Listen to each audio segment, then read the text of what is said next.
Finally दोस्तों finally आप लोगों का इंतजार अब यहाँ पे खत्म हो चुका है। आप लोग जिसके लिए इंतजार कर रहे थे वो आज आपके सामने बताया जाएगा, हाजिर है। अब आपको इंतजार नहीं करवाएंगे हम। ये कौन सी इंतजार थी, ये कौन सी घड़ी थी, सबसे पहले मैं बता देना चाहता हूँ अपने बारे में। मेरा नाम शाहनवाज है और चैनल आप देख रहे हैं ओरो स्टडी। चलिए हम लोग स्टार्ट करेंगे। आज हम लोग जानेंगे सिलेबस, साइंस क्लास 9th का साइंस यानी विज्ञान जिसको बुलाता है, विज्ञान को आज हम लोग देखने वाले हैं सिस्टमेटिक ढंग से। आज सिलेबस देखेंगे, उसके बाद हम लोगों का रेगुलर वीडियो अब साइंस का भी प्रोवाइड किया जाएगा, क्योंकि बहुत सारे स्टूडेंट्स का कमेंट्स था 9th क्लास के स्टूडेंट का कि सर मैथ तो पढ़ा रहे, साइंस कौन पढ़ाएगा। तो बेसब्री से इंतजार आज आप लोगों का खत्म हो चुका है। अब आप लोगों से इंतजार नहीं करवाएंगे, बहुत इंतजार कर लिए। चलिए हम लोग सबसे पहले जान लेते हैं, साइंस क्लास 9th का है और सबसे पहले एग्जाम पैटर्न के बारे में जानेंगे कि एग्जाम में कितना मार्क्स का क्वेश्चन पूछा जाता है, ऑब्जेक्टिव कितना रहता है और सब्जेक्टिव कितना रहता है, और बनाना कितना है, और फिजिक्स से कितना है, केमिस्ट्री से कितना है, बायो से कितना है।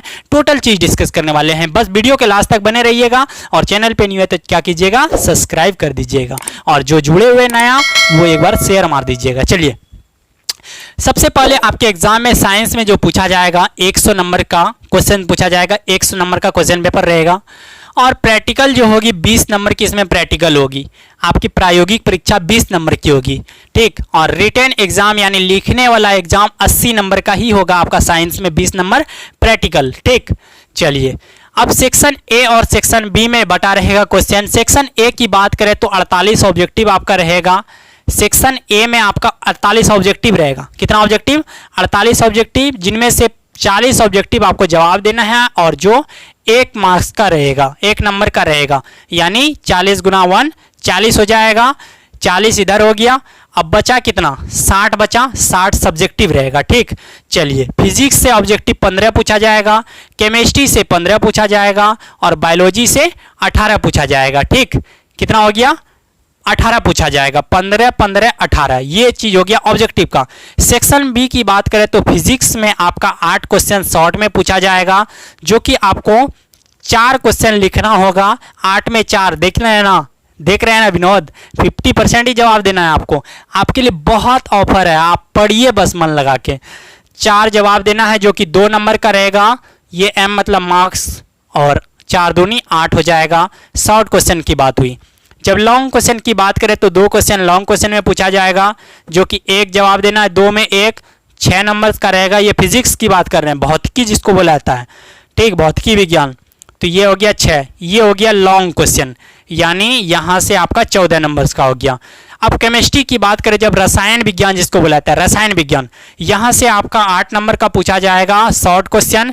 4 जवाब देना है, 8 क्वेश्चन पूछा जाएगा, 8 क्वेश्चन पूछा जाएगा, 4 जवाब देना है, 2 नंबर का रहेगा 1 क्वेश्चन, यानी 4 दूनी 8, आपका 8 नंबर का पूछा जाएगा शॉर्ट क्वेश्चन। और 2 क्वेश्चन आपका लॉन्ग पूछा जाएगा कि 1 नंबर 1 क्वेश्चन जवाब देना है इसमें, लॉन्ग क्वेश्चन में, इसमें से भी 1 जवाब देना, लेकिन रहेगा 5 मार्क्स का ही रहेगा, ठीक। 5 गुना 1 5 हो गया लॉन्ग क्वेश्चन।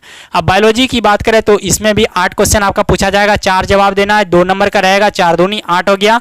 2 क्वेश्चन लॉन्ग पूछा जाएगा, यानी लंबा क्वेश्चन, दीर्घ उत्तरीय प्रश्न जिसको बुलाता है, इसको बुलाता है लघु उत्तरीय प्रश्न।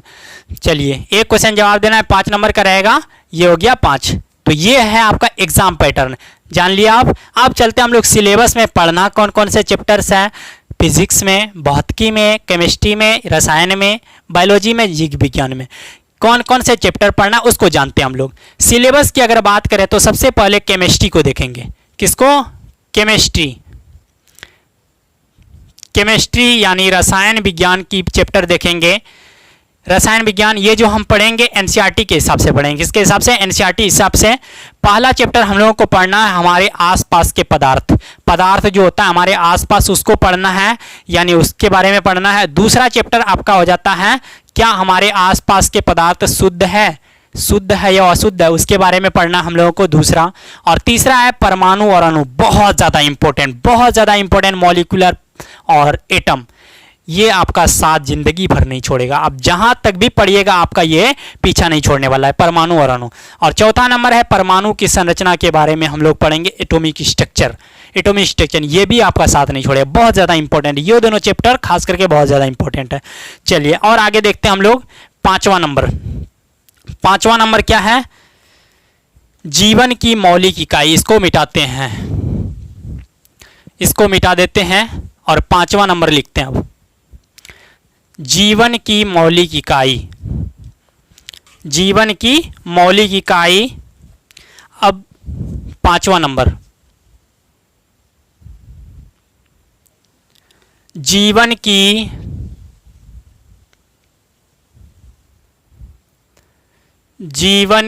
मौलिक इकाई।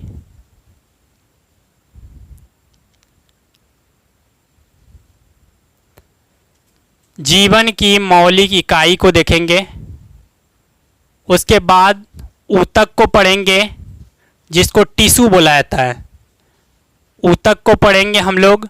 उसके बाद सातवां नंबर चैप्टर हो जाएगा जीवों में विविधता। जीवों में विविधता, जीवों में विविधता। ये तीन जो चैप्टर है हम लोगों को बायो के अंतर्गत पढ़ना है। किसके अंतर्गत? बायोलॉजी जिसको बोला जाता है। ठीक, ये केमिस्ट्री का चैप्टर हुआ 4, ये 3 हुआ बायोलॉजी का चैप्टर। अब देखेंगे हम लोग फिजिक्स का चैप्टर।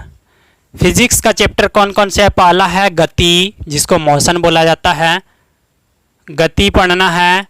नंबर चैप्टर में पढ़ना है हमको बल तथा गति के नियम। क्या पढ़ना है? बल तथा गति के नियम, बल तथा गति के नियम पढ़ना है। और 10वां नंबर चैप्टर हम लोगों को पढ़ना है गुरुत्वाकर्षण, ग्रेविटी, गुरुत्वाकर्षण, ग्रेविटेशनल फोर्स के बारे में पढ़ना है हम लोगों को। छोटी जी क्या होता है, बड़ी जी क्या होता है, ये सब के बारे में पढ़ना है। ठीक, 11 नंबर है वर्क और एनर्जी, वर्क और एनर्जी, कार्य और ऊर्जा। शक्ति इसमें नहीं है, हमारे सिलेबस में शक्ति नहीं है, क्लास 10th में। ठीक, और 12 नंबर आपका हो जाएगा ध्वनि, ध्वनि प्रदूषण, ये सब के बारे में पढ़ना है। ठीक, ये 12 हुआ आपका कितना, 1 2 3 4 5, ये 5 जो चैप्टर है ये फिजिक्स के अंतर्गत पढ़ना है। किसके अंतर्गत? फिजिक्स के अंतर्गत, भौतिकी के अंतर्गत पढ़ना है। और अब 3 चीज बच गया, 3 चैप्टर बच गया। ये चैप्टर जो है सब में मिलके पढ़ना है, यानी फिजिक्स का भी है, केमिस्ट्री का भी है कुछ पार्ट, और बायो का भी कुछ पार्ट है। क्या है? हम बीमार क्यों होते हैं। 13 नंबर, हम बीमार क्यों होते हैं, बीमार क्यों होते हैं, हम बीमार क्यों होते हैं। 14 नंबर आपका है प्राकृतिक संपदा,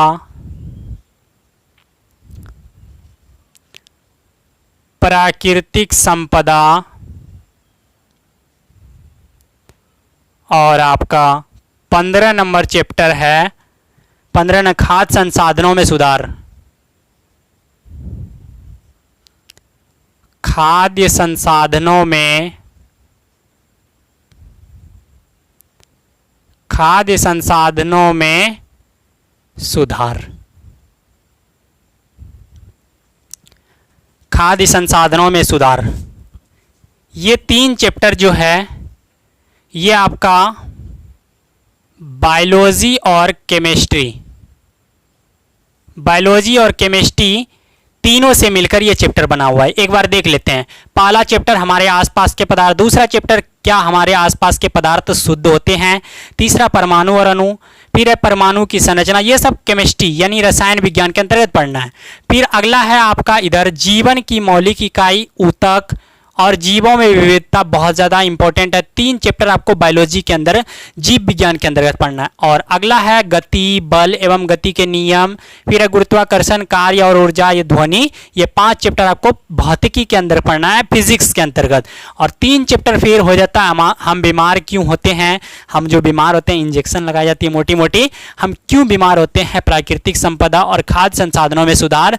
ये तो 3 चैप्टर जो है बायोलॉजी और केमिस्ट्री दोनों से मिलकर बना हुआ है, इनके अंतर्गत पढ़ना है। तो टोटल हम लोगों का कितना चैप्टर हुआ, 15 चैप्टर।